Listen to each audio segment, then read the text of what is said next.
Assalamualaikum warahmatullahi wabarakatuh.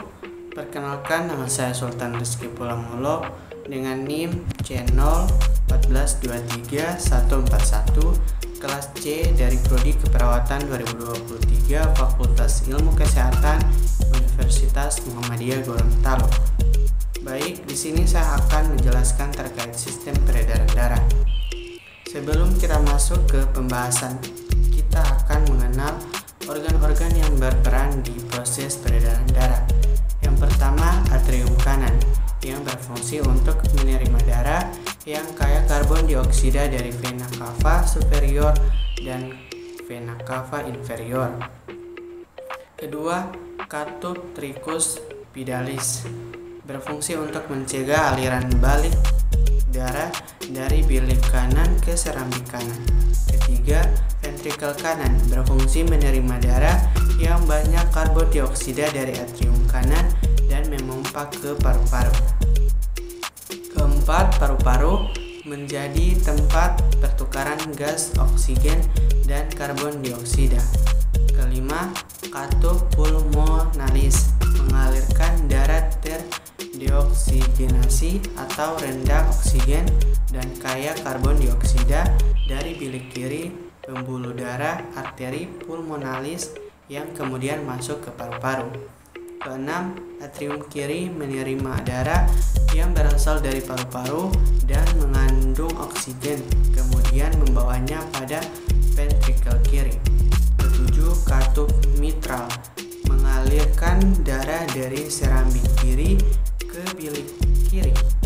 Kedelapan, ventrikel kiri menerima darah dari serambik kiri lalu memompanya ke seluruh tubuh melalui arteri utama yaitu aorta. Kesembilan, katup aorta membuka jalan untuk darah mengalir dari bilik kiri ke aorta dan kemudian dialirkan ke seluruh tubuh. Kesepuluh, aorta menghantarkan darah kaya oksigen dari jantung ke seluruh tubuh.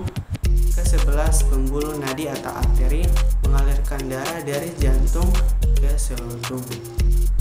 Pembahasannya, setelah mengetahui proses sistem peredaran darah manusia, terdapat peran beberapa organ penting di dalamnya.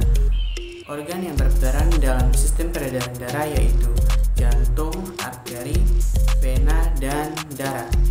Jantung adalah organ peredaran darah paling penting dalam sirkulasi darah di tubuh manusia.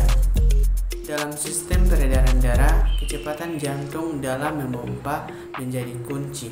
Semakin cepat jantung memompa, maka semakin cepat juga darah dapat mengangkut zat-zat sisa metabolisme.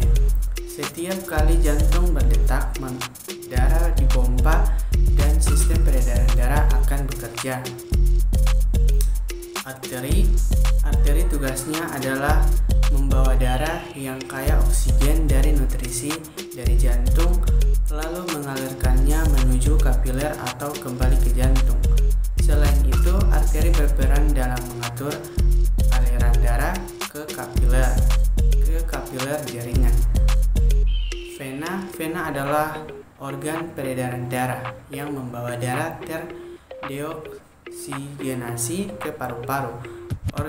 Agar organ ini menerima oksigen dan dapat bekerja dengan baik, dalam sistem peredaran darah pulmonal, vena mengangkut darah dari paru-paru ke atrium kiri jantung, sedangkan dalam sistemik,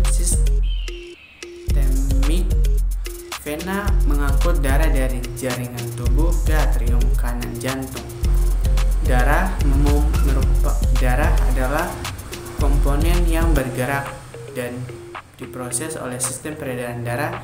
Selain mengangkut hormon, nutrisi, oksigen, dan antibodi, darah juga penting untuk menjaga kesehatan tubuh. Baik, itulah penjelasan terkait sistem peredaran darah pada manusia. Atas perhatiannya, saya ucapkan terima kasih. Billahi fisabilillah, fastabiqul khairat. Wassalamualaikum warahmatullahi wabarakatuh.